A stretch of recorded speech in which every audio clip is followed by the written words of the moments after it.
સુરતના જહાંગીરપુરામાં રહેતા યુવકે ક્રિપ્ટોકરન્સીમાં 1.5 કરોડ રૂપિયાનું નુકસાન થયા બાદ સાયબર ફ્રોડનો રસ્તો અપનાવ્યો અને સીબીઆઈ ઓફિસર દયા નાયક તરીકે ઓળખ આપી રાજસ્થાનની એક મહિલા પ્રોફેસરને ડિજિટલ અરેસ્ટ કરીને 7,50,000 રૂપિયા પડાવી લેતા ક્રાઇમ બ્રાન્ચે તેની ધરપકડ કરી છે।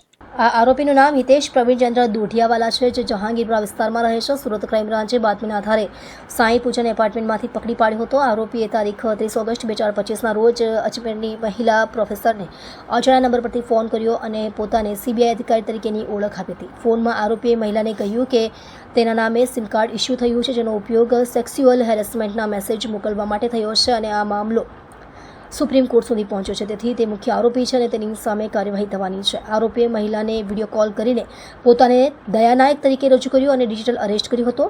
વિદ્યા સહાયક તરીકે કાર્યરત મહિલા પ્રોફેસર ડરી ગઈ અને આરોપી દ્વારા જણાવેલા બેંક એકાઉન્ટમાં ઓનલાઈન 7,50,000 રૂપિયા ટ્રાન્સફર કરી દીધા હતા।